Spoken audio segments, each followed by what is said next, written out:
राजस्थान की लोक कथाओं की दुनिया में ना एक सवाल है जो बार बार सामने आता है। क्या ताकत ज्यादा जरूरी है या अक्ल?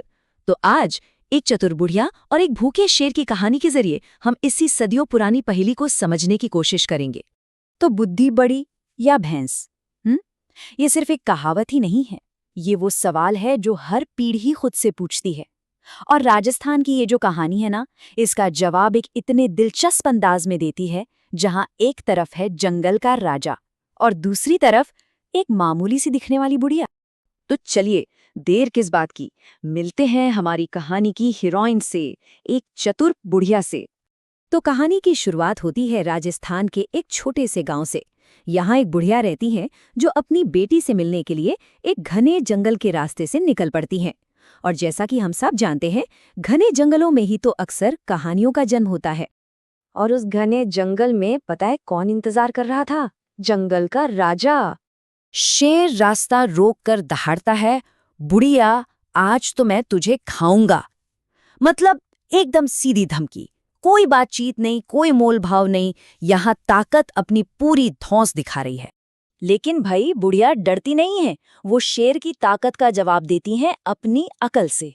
वो कहती हैं, अरे राजा जी, अभी मुझ में है ही क्या, सूखी हड्डी तो हूँ, जरा अपनी बेटी के घर जाने दो, वहां घी चूरमा खाकर मोटी ताजी होकर आती हूँ, तब खाने में मजा भी आएगा।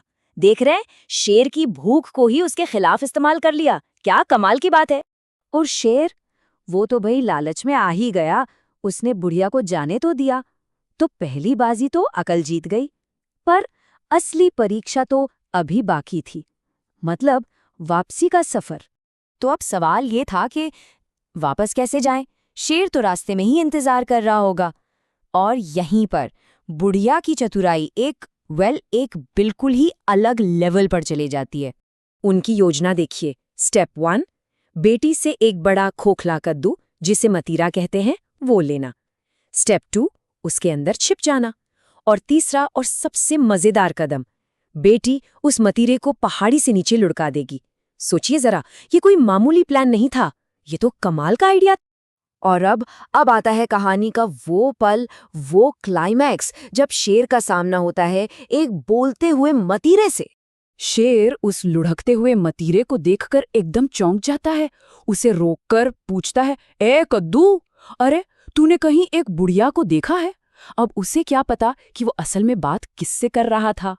और अंदर से जवाब आता है एक पहेली की तरह, चल रे मतीरे चू चू चू, बुढ़िया गई जंगल, तू क्या जाने मुंह। सच कहूं तो यही वो लाइन है जो इस कहानी को अमर बना देती है। इसने तो शेर का दिमाग ही घुमा दिया। एक बोलता हुआ कद्दू, सोचिए, शेर का दिमाग एकदम चकरा गया। और भाई, जब तक वो इस पहेली को सुलझा पाता, वो मतीरा तो लुढ़कता लुढ़कता जंगल से पार निकल गया, और उसके साथ ही साथ हमारी बुढ़िया भी एकदम सुरक्षित अपने घर पहुंच गई। तो आखिर में इस पूरी कहानी से हमें क्या सीख मिलती है? बस यही कि जब ताकत और अक्ल का आमना सामना होना, तो जीत हमेशा अक्ल की ही होती है। और ये सिर्फ एक कहानी नहीं है, ये राजस्थानी लोक ज्ञान की वो गहरी सीख है जो पीढ़ियों से चली आ रही है। लेकिन रुकिए, ये कहानी तो सिर्फ एक झलक है। चलिए अब राजस्थानी कथाओं की पूरी दुनिया में एक छोटी सी सैर करते हैं। राजस्थानी साहित्य में ना आपको सब कुछ मिलेगा। एक तरफ तो पाबूजी और तेजाजी जैसे लोक देवताओं की वीर गाथाएं हैं, जो बहादुरी की मिसाल हैं, तो दूसरी तरफ ढोला मारू जैसी अमर प्रेम कहानियां भी हैं। और हाँ, विजयदान देथा जैसे कमाल के लेखकों में तो इन लोक कथाओं को बातारी फुलवारी जैसे संग्रहों में एक मॉडर्न अंदाज भी दिया है। और ये कहानी ये हमें एक बहुत बड़े सवाल के साथ छोड़ जाती है। जरा सोचिए, हमारी अपनी दुनिया में, इतिहास में, या शायद दूसरी कहानियों में ऐसे और कौन से उदाहरण हैं जहां अक्ल ने, मतलब दिमाग ने, ब्रूट फोर्स को यानी कि ताकत को मात दी है? इस पर सोचिएगा जरूर।